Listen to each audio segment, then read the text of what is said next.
All right, everyone, before we get started today, I need to tell you about our amazing teammates at Darby Communications. If you run an outdoor, an endurance, or an active lifestyle brand, there is no better PR or digital marketing belay partner or drinking buddy than Darby. They can help your business reach new heights, and they might just keep you from falling on your ass. Since we started working with Darby, more and more people have been reaching out to us here at the Rock Fight because of that messaging. Look, guys, if they can help us, they can help anybody. Hit them up at darbycommunications.com. Do it today. Welcome to the Rock Fight, where we speak our truth, slay sacred cows, and sometimes agree to disagree. This is an outdoor podcast that aims for the head. I'm Colin True, and today, the Rock Fight is fulfilling its obligation of having a 2025 predictions episode, and in order to fulfill that obligation, we're bringing in the big guns. That's right, sports industry analyst Matt Powell is here today. But first, have you subscribed to Rock Fight's weekly newsletter? It comes out every Tuesday, and this past week, there was original content from Justin Hausman, original content from myself. Guys, this is a real newsletter with real content, not just an outdoor link aggregator. Head to rockfight.co and click join the mailing list to sign up. Also, did you hear Monday and Wednesday's episode of the Rock Fight? This week, we ranked the top 5 footwear brands in the outdoor industry, and on Wednesday, we talked about the Park City Ski Patrol strike. Go back and check out those episodes if you haven't already. And lastly, if you're new around here, we'd love it if you would subscribe and join the Rock Fight by hitting the follow button on whatever podcast app you are listening to us on. Hey, you know what else? Give us that 5-star rating. It really helps out the show. Speaking of the show, let's start the show.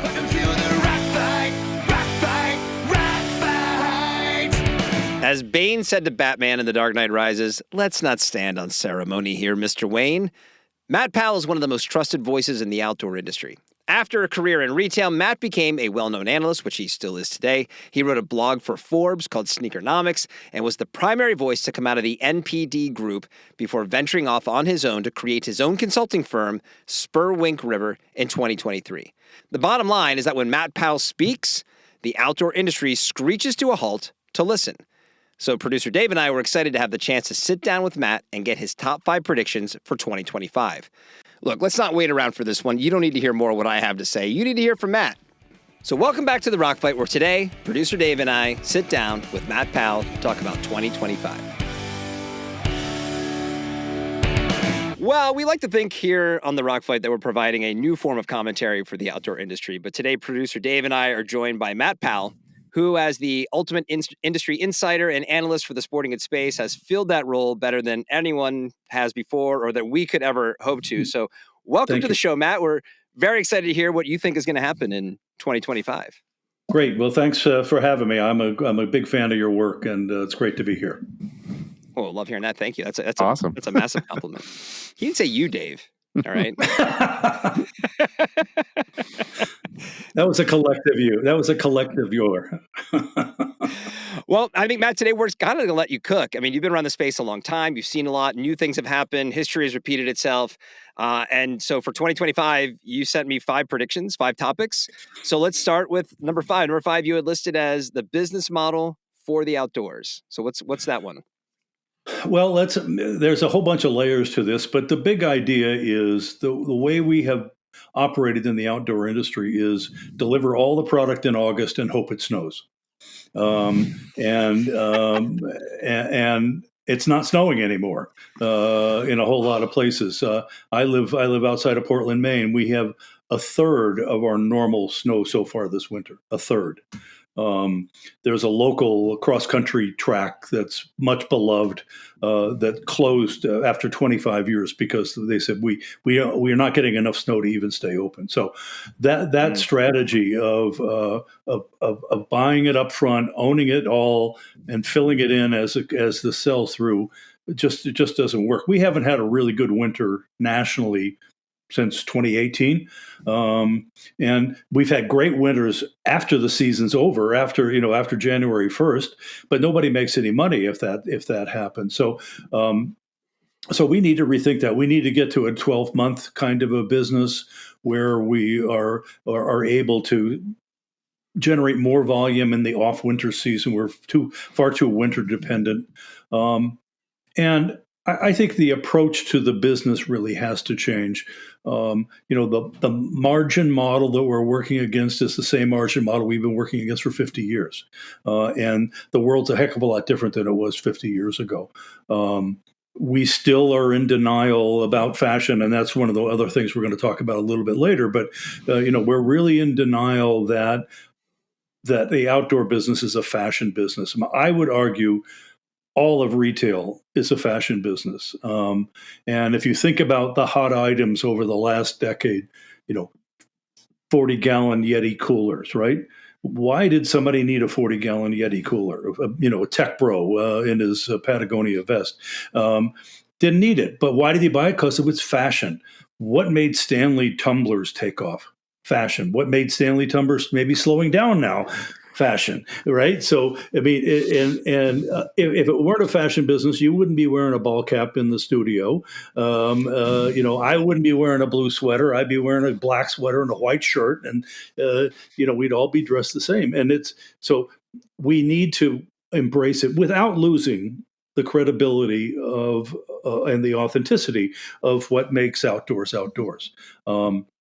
So those are some of the ideas that are out there that I think, in terms of a new business model, we really need to think about. Is there something to be learned from? And this is a dirty word. I mean, but first of all, actually, you couldn't be more spot on. I think we harp on it a lot in the show.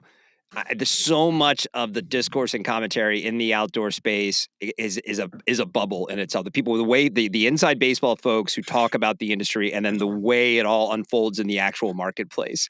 And there's a real thick. It's not even like a thin wall. It's a big thick bubble that we all operate in. Yep. And I do think of and this might be kind of, tell me if this is a dumb idea. I mean, you look at, it's a dirty word, but like the Shemans and the Sheins and the Temus and the models that they're working under, they don't carry inventory. They don't have the long lead times. And I understand it's a dirty business, but most of fashion is a dirty business. It doesn't mean that the way they operate couldn't be made better. Is that something we should put our biases aside for a second and kind of look at and learn from? Well, yes, to some extent. Again, I am not a fan of those businesses, and I think they really have. I think they've done a lot of disservice to the world. And it's interesting. You got young people out there who are say they want to protect the environment, and yet they're buying $9 shirts that fall apart after 3 wearings. And it's like, there's a social cost to why a $9 shirt that nobody's looking at, right? So, but going back to the margin model, if instead of margins here, we have margins that are here, it allows the retailer to take more risk. It allows the brand to take more risk. It brings the fashion element into it, as opposed to the control and tight budgets that we've been dealing with for the last 2 years. So there again, the idea of a better margin on products sold is I think an important one we need to think through. Can that be accomplished without price increase? No. Right. I don't think it can. But look, I mean, price increases are relative. It's one thing you stand at the gas station and you're watching the thing go around and you go, holy smokes, it's $60. The last time I was here was 48. We don't buy a lot of stuff that way. And I would say to somebody, what'd you pay for your last hiking boot? I don't know. Yeah. Right. So if it was 125 last time, it's 140 now. And I'm not suggesting we do this overnight and we suddenly get, 1,000 basis points in margin by making all the prices go up. But if we migrate towards this, think about the go-to-market strategy. It's someone says, well, the sweet spot for this is X. And so we then de-engineer from X to get to a wholesale price. And we say, well, we can't use this material because it would be X plus, so we'll use something else. As opposed to saying, let's make a really great product, price it fairly, make good margin, give good margin to our retail partners. Everybody wins. How do you get started? I guess is kind of the question I have. Who's the first through that wall? I think brands and retailers working together and collaboratively saying we both need to make more margin so that we can take more risk, and would get us there. Look, I remember when I was a retailer, many conversations that I'd have with brands to say, you price this shoe at 65, we could get $75 for that shoe, and of course the brand didn't raise the prices. I think about things like accessories as a great example. What's the price of a pair of shoelaces? What's the price of a pair of insoles? Who knows, right? And so, if the cost means it could be $2.99 and you can get $3.99 or $6.99, all of a sudden I'm making a lot of margin here, and Right. I'm not trying to gouge the consumer. I'm not going there, but I think again because the business has changed, we have to change all the elements that drive the business as well. Well, and I think this comes back this could be tied back to what the outdoor industry has done so well in terms of innovation is the word that gets thrown around, but innovation to the point where there's value for it. If there's, if it doesn't matter, the cost only matters as much as there's value in what you pay for, right? You look at what's happening in the trail running market right now and the rise of these super shoes. I mean, it was not that long ago that $140 trail running shoe was pretty expensive. That was the high end. Right now we have $300 shoes, Right. and we just did a ranking of footwear brands on the show, and we put Norda in there. And what's their average MSRP right now? It's like $275 to $300 or something like that. So, and like that, we got to have them as an it brand that's on the rise. So it can be done. It's just a matter to think beyond these sort of incremental changes to products, and you give people real value, and they will pay for it. Right. And look, again, the prices are relative. I think about a lot of the products that we sell in the outdoor industry, and they are not luxury prices. Okay, these are not $10,000 Birkin handbags. These are so there's a relativity to it that I think sometimes we lose sight of. That becomes the inside baseball part of it. We all know that 140 is expensive. Does the consumer know that? I'd like to see some research that really says that. All right, so number 4 on the list, you kind of alluded to this one, is outdoors without winter. Yeah, again, it's wetter and warmer in the wintertime. It's hotter and drier in the summertime. How are we adjusting our products? Let's take an iconic product like the Columbia 3-in-1 jacket, which probably is too much coat today for most customers. Is that how do you rework that conceptually so that it's more rain and less snow, and yet has the versatility that product had? You think about a Canada Goose jacket that can be worn to 15 below zero. Where is it 15 below zero where anybody lives anymore? And so why do we? So one of the things we talk about a lot. We actually wrote a white paper on this, that you move from snow to rain, as an example, and you think about winter in a different way. Not the warmest boot ever or the warmest jacket ever, but a good enough jacket. One of my good friends here in Maine tells me he's got a jacket for every 10 degrees of temperature, which is too many jackets. But that's another conversation. But that idea of this product is great at 50 degrees, this product's great at 40 degrees, and so forth, so that you really could change the way we go to market with products, because I just believe we're not going to ever have the winters that we had consistently. So not in our lifetimes, anyway. Right, exactly. Dave, anything to add on that? No, I think that's really interesting. The layering concept, the just that idea of the versatility that we've been moving towards, the whole, like what they call it, mountain to bar, or just that one piece to rule them all. It seems more likely now, at least seasonally, to be able to have something that fits into that. Yeah, absolutely. Look, you think about the vast number of customers who are buying a product, and the most stress they're probably going to give a hiking boot, let's say, is going from the Prius to the craft beer bar. I mean, it's not like they're out there in extreme conditions and need maximum protection. Those don't exist. Matt, they turn the AC all the way up at that wine tasting. So I am telling you. I think this is going to be a running theme. It sounds like through some of your predictions here. I mean, it goes back to the innovation and the definition of innovation. I mean, just first, we've gotten in this habit, and David and I, back to the time we were producing that podcast called Layers. I mean, like, this has been, we've been saying this for more than a decade at this point, of like, Yep. stop saying that now you've increased the technical proficiency of a garment by, 0.378% and telling me about it's your new innovation story for this season. Like, solve an actual problem. And the problem here right now is, hey, the climate's changing. Hey, we need different seasonality in terms of when we're delivering things. We need increased margins so we can do different things. So that's the innovation solves we need. Yep. Well, let's talk about this innovation. I mean, you mentioned the super shoes that are everywhere right now. Nike did a ton of research around their super shoe, and they claimed that people could run 4% faster in those shoes. God, really? God, could you even see them go by? They were moving so fast. I know. And look, 1% of the U.S. population has run in the marathon. 1%. Right. And probably 1% of that 1% is the market for a shoe that can make me run 4% faster. You bet.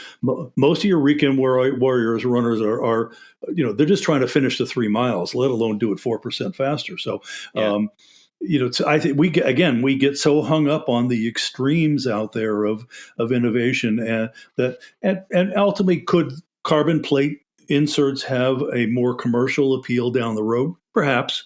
I don't really see a path there, but I'm not going to say no. There's no path there. And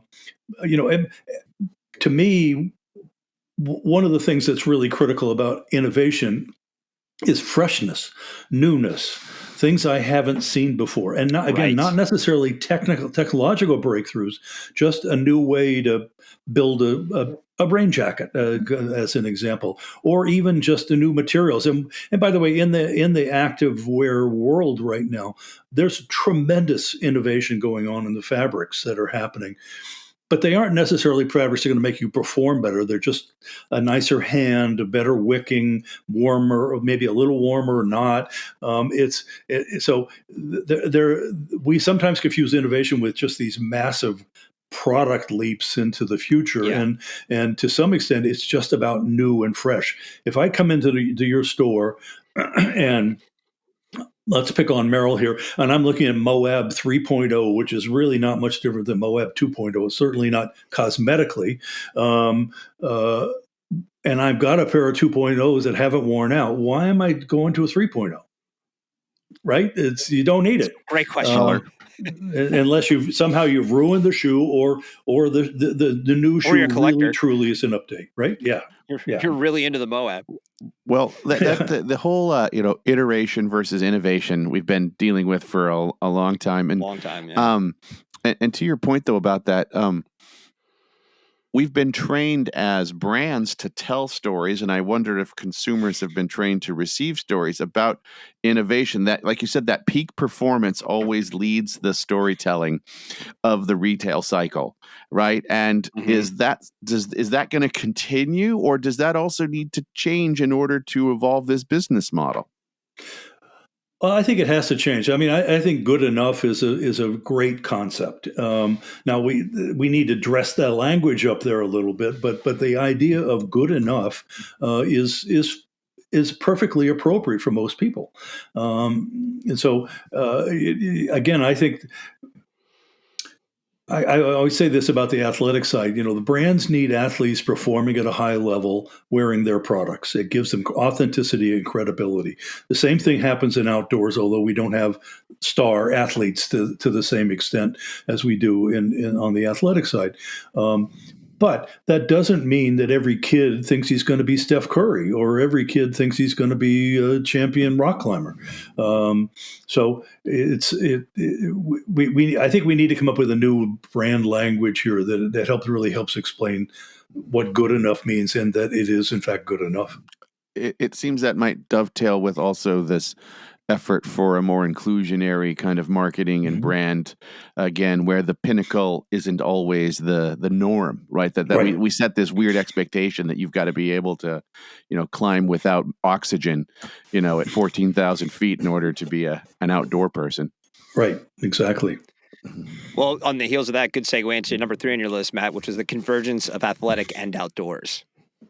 Yeah, and I think this is a really positive trend for the industry. I've been a bit of doom and gloom here on the first two, but this one I think is a bit more positive. We're seeing more and more color in the marketplace. TRE, I even commented after TRE, maybe too much color, but It's looking like a true Mainer, exactly. But I think that we see much more athletic colors of the shoe wall in an outdoor store used to be brown with a little green and maybe a little black, Yep. and now it's pop colors, bright colors, athletic colors. Products are lighter; they're not as heavy and stiff as they had been. Much more athletic again. I think trail running is an interesting convergence here between athletic and outdoor, and has applications for both. Maybe different end use, but still applications for both. And then the cadence of product releases. Again, not buying everything in August and praying for snow, but bringing in freshness through the season that gives a consumer a reason to come back to your store again and again. I read a study the other day that said that Zara, the fashion retailer, the consumers visit there like 17 times a year because it's a different store 17 times a year. And I'm not suggesting we do that. That's not executable. But if there is something new and fresh every time I come in, that's a reason to go back. As opposed to hitting them once and I'll see you next year. I think collaborations, although it's been overdone in the athletic side, I think there's some room to think through that in outdoor. I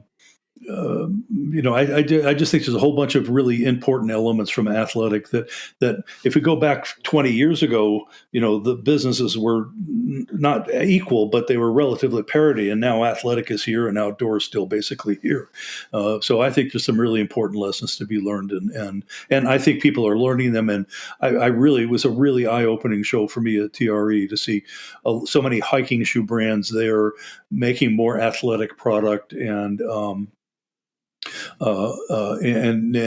different products than they're normally known for. So I think we're moving in the right direction there. I'm curious your takeaway, guys. That's an interesting example of TRE, especially with the inclusion of Switchback and the outdoor side of it into it, bringing outdoor into a historically athletic event. David's takeaway from that show was that the Switchback side seemed a little slow. Is that the nice way of putting it, Dave? Right? It was not, all the action was happening on the running side, and then you kind of got into the morgue, which was the outdoor side. Was that your takeaway as well? Yes, and look, the running business is really good right now, and so I'm not surprised that the running had more attention than the outdoor side. The outdoor business is still really challenged. But I think having people there and exposing them to brands that maybe they wouldn't have seen before or thought about before is the right way to go. And again, hopefully we begin to inject some of the learnings from athletic into outdoor and see that drive that business forward. I think it's going to be real interesting when Switchback separates out next summer, and what does that show look like? Who goes to that show? Who shows as a brand? Who shows up as a retailer? I'm really interested to see that. Sorry, what I wanted to get in this, this athleticization. Again, this is not a new concept. I'd almost say we're almost in like 2.0 or 3.0 of the athletic outdoor merge. We're on right? 0.5 of outdoor. 20 years ago, we had everything was mountain athletic, and the ultralight was all athletic, and again, shoes were starting to fuse. But is there anything you think that we have learned from that we can bring to this, or are we still just going to continue to beat our head against the rock? Yeah, I'm not sure we've really learned it. I think brands have taken the proactive approach. Well, I'll give you one thing that I think we learned, and that is, and we saw this back in the OR show days, that all athletes run to train. Whether you're a kayaker or a rock climber or wherever, so running is part of your training regime. And outdoor retailers figured out that by adding running shoes to the mix, even though it's not pure outdoors, they were able to get an additional sale out of their customer. And by the way, a return sale, because running shoes do wear out and have to be replaced. So I think we did begin to learn some of that. And most outdoor stores you go into today have an element of athletic footwear anyway in the mix. But I'm not sure we said, okay, that worked. What's next? And sort of took it out to the next level. I would argue that every outdoors person is doing some studio kind of work, whether it's yoga or Pilates or Zumba or just whatever. lifting weights. Or just lifting weights. And so CrossFit. And so, again, there's a reason, if I'm an outdoor retailer, I'm carrying yoga wear. Yeah, I gotta have yoga wear. It's got to be, and Vuori has made a place for themselves here. Prana had a place back in the day. Rourke is kind of crossing over between the two things. So there's some interesting stuff happening on the apparel side as well. I think this is. I go back through. Frankly, the running theme through this is that opportunity. And I think the takeaway from both of your experiences at Switchback of the outdoor side being boring, I think that's not the reflection on the show or the or even kind of the activities. I think it's just the industry. I think we kind of need a Kool-Aid man moment of who's going to come busting through the wall. Who could have showed up? Someone should have showed up to Switchback and said, "We're the cool outdoor brand at Switchback." That was who did that? Did anybody put themselves on display and be like, did you go over and see what so-and-so was doing? I think, Dave, you and I talked about this in our recap. We did. I would say, Merrill brought the trade aspect to it. Their booth was pretty impressive. Their displays, I mean, they really leaned into the technology running fusion, whether that translates to their external communication or not. But I thought they at least tried. That's the problem, right? It's like we talked about on our footwear episode earlier this week. They're still Merrill, they've tried. They're always trying stuff, and you have to remind yourself of they are doing weird collabs and showing up at trade shows, but then you're still Merrill, Who was the fresh brand at Switchback? And that wasn't just two sales reps sitting at a round table looking at their phones and showed up in a real way, And I think that's the opportunity. And it's funny, Dave, you bring up what happened in the early 2000s. It was that's when outdoor was at its zenith cool. And it was let's integrate athletics. And now the athletic side of outdoor has zoomed past the original outdoor. Yeah, it's like Vuori, it's such a tired conversation for outdoor industry people to be complaining about Vuori showing up. It's well, guess what? They're a $5 billion brand that's eating your lunch right now. I would be mad too, but not why you're mad. Yep. And you actually bring up another interesting angle on this, which is that the retailer has to open up their minds a little bit here as well. And I would tell you that if you talk to most retailers in the outdoor industry, they'd say, we're really safe with Moab 3.0. And you know what? There's no markdown there.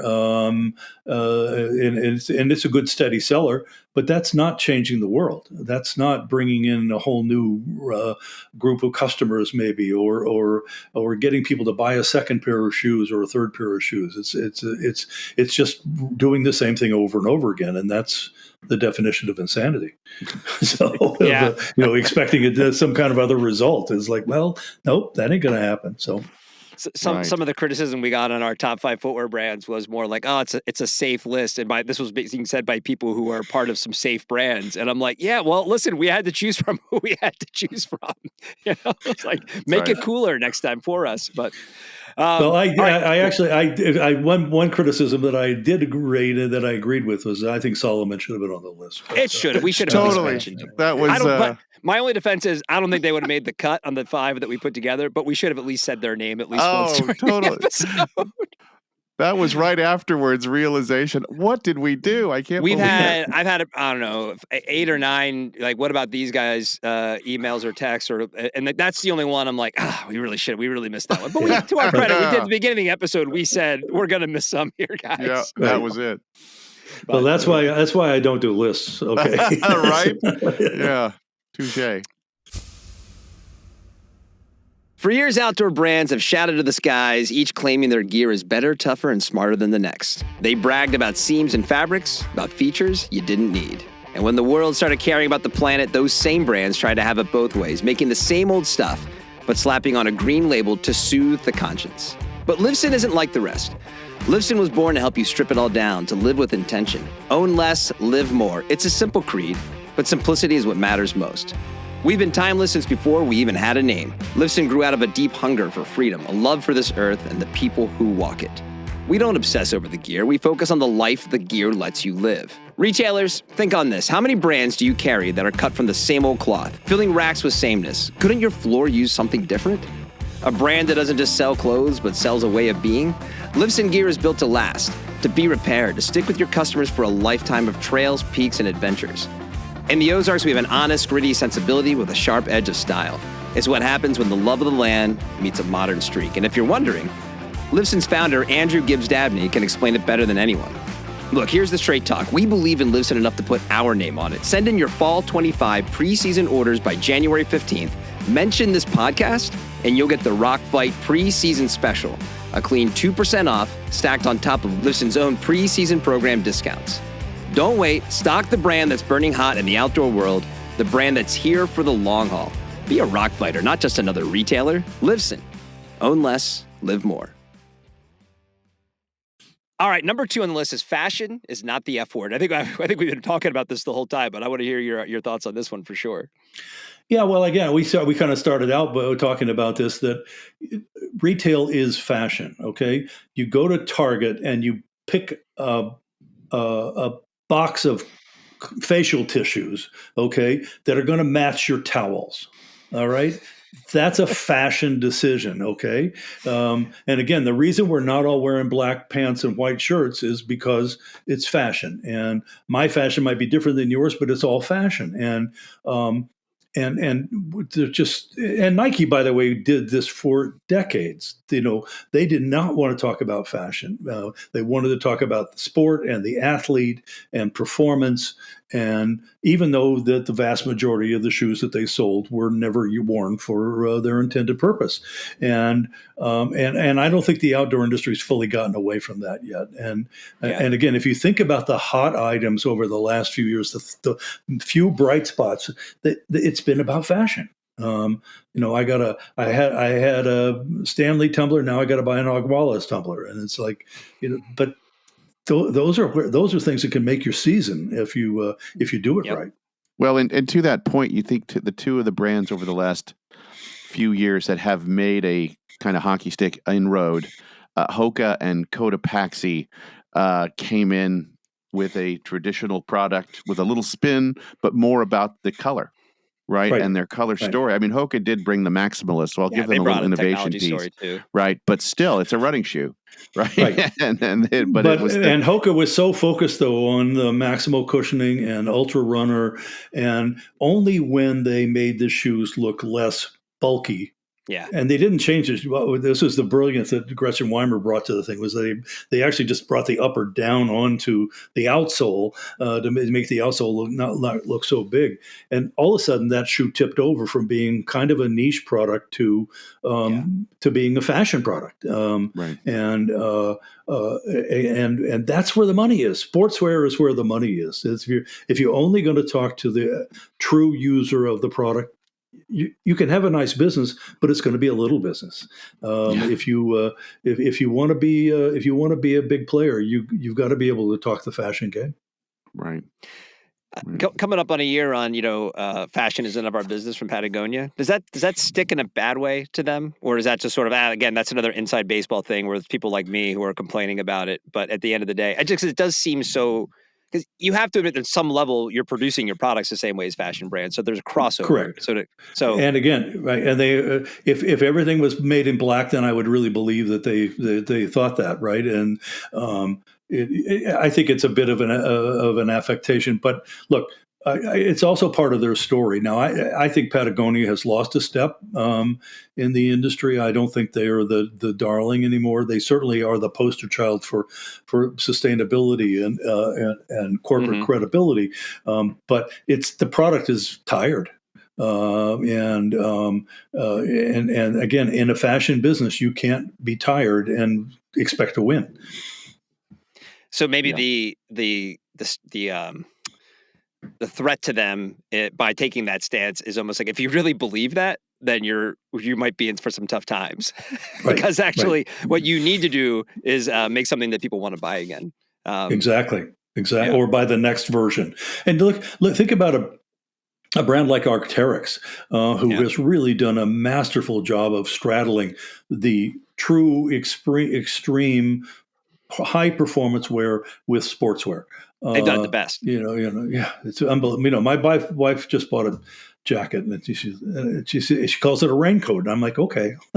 Arc'teryx, hate that she called it a raincoat, but that's what she's going to use it for. I think the goal of any of these brands should be how do you pull yourself out of the outdoor credibility conversation? Right. The fact that Arc'teryx is so clearly a technical outdoor brand, but I don't really see them as an outdoor brand with all the other outdoor brands. I mean, Rumple's another one. It's like, you're a blanket brand, right? Who plays in the outdoor space. There's not a lot you can do to Dave mentioned Code Epoxy. Well, we saw that Code Epoxy is now selling their jackets in Costco.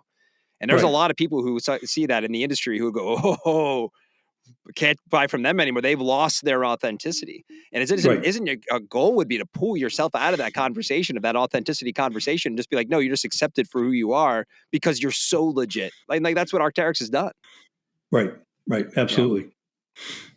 Well, and just to kind of circle back on this, you brought up, Nike doing this originally. That yes, they never admitted the fashion. They only promoted the sport, but they merchandised like fashion. Right. So it was a wink and a nod, because they were bringing color and trend and special makeup. I mean, they were leading the way with that.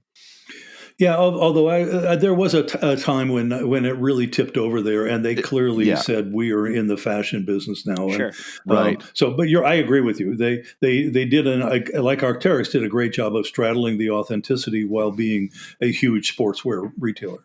Mm-hmm. Well, I think that's probably why it was interesting. It was a little return to form of their ad campaign during the Olympics that got everyone up in arms, kind of, which is exactly, someone is sitting there just laughing, like, this is exactly what we wanted, to have everybody focused on this conversation and not talking about our terrible decisions in direct to consumer. Exactly. All right, number one on the list, Matt Powell's 2025 top 5 predictions: outdoors must shed its elitism or be doomed to always be a marginal business. Yeah, let's frame it up this way. If we think about the biggest brands in the outdoor space, Columbia, North Face, Timberland, and so forth, Merrell, they're the most democratic with a small d brands out there. They're making products for everyone, and that's how they got to be big. Too often, and by the way, all of the specialty sports industry retail that I track has this elitism problem. There are retail stores that are started by enthusiasts who happen to be a cyclist or a kayaker or a runner, and they really, at the end of the day, only want to do people who are like them. And it becomes a good old boys club. Everybody comes in and talks about what they're doing, and they've turned people away. I have so many people who tell me, I wanted to just buy a bike to ride casually, and I went into the bike store, and it looked like the guy looked at me like I'd stepped in something on the way coming in. As they didn't want to take my money, and so that is sort of elitist attitude of, this is for us, by us. It's not for everybody. We're really special. I have no problem with that, but don't expect to be anything of scale if you're going to be that way, because there's just not enough of the purists out there. And by the way, there's a purity test that I think happens in the outdoor industry as well. I remember when I joined NPD, which grew out of Leisure Trends, and one of the guys first people I met said, "What do you do?" And I said, "What do you mean? What do I do?" He said, "What do you do for fun?" I said, "I cook." He said, "What do you do outdoors?" And I'm like, my Facebook page says avid indoorsman. Okay. I don't do any of this stuff. And he was like horrified. I clearly failed the purity test coming in because I was not of the tribe, if you will. And, I think that's part of the other reason the outdoor industry's been sideways for so long is again, the inability to open up the tent, to bring in more diverse people. I remember I made a presentation to the outdoor retailer. I don't know, this is probably 10 years ago now. The NSGA did a whole study on the Hispanic consumer and sports. And they talked about what a fruitful vein addressing the Hispanic community for both athletic and outdoor retailers would be, based on their preferences of things that they like to do. I don't think we see that happening in this space at all, where there's a high emphasis on the Hispanic consumer as an example. So, there absolutely is an elitism here, and to me, it's an anchor on the business. Well, again, that's been a topic for quite a while in that, and this kind of inclusion, movement, I'm going to call it, is focused on the participators in terms of bringing them into the tent. But that doesn't happen unless we open up the insides of these brands. To your point, meeting the cultural differences of why people go outdoors and how they enjoy outdoors is so vast and so different. It's impossible for a kind of monocultured brand to meet that authentically, right? Yes. And it's a much harder, and it's not harder, it's just going to take resolve to do it. And Right. you have to try to make the business decision to do it. No, I just find that's interesting. Yep. Yeah, I think on the elitism side, your point about the kind of the niche side of the business that wants to be elite but also be large. We're going to call that, I guess, the Rafa corollary, right? Rafa, who establishes itself as high end, like super rich guy cyclist brand, but we're going to put stores everywhere and like be as big as possible. Like, it's so weird that didn't work out. Right. Exactly. All right, guys. Well, I think we could wrap it up there. Matt, thanks so much for coming on. Hope we can have you on again. Really appreciate, obviously, your insight. Been doing it for a long time, and it's great to get some more depth in this. And I'll definitely link to your article on this topic in the show notes of the podcast over on LinkedIn. Everyone give Matt a follow if you're not already. And if you're not already, like, what are you doing? Like, why are you listening to this podcast and you don't follow Matt Powell? Like, what the hell? I always look forward to your posts for sure. I think there's a lot of people do too. Yeah. Like Matt Powell's coming in hot today. Yeah, right. That's what I'm looking for. Yeah. But thanks for coming on, man. I really appreciate it. Yeah, thanks for having me. This was a lot of fun. I'll be happy to come back anytime. All right, that's the show for today. What do you think? We want to hear what you think. Send your feedback on this and every episode of The Rock Fight to myrockfight@gmail.com. Be sure to come back next week to The Rock Fight for another outdoor industry-focused conversation on Monday, and then back on Wednesday where we dig into the headlines to come out of the outdoor adventure community. The Rock Fight is a production of Rock Fight LLC. I'm Colin True, recording this from a hotel room. Thanks for listening. And here he is to take us out. It's Krista Makes, the voice of the Rock Fight, who will now sing for you and your listening pleasure the Rock Fight fight song. We'll see you next time, Rock Fighters. Rock Fight!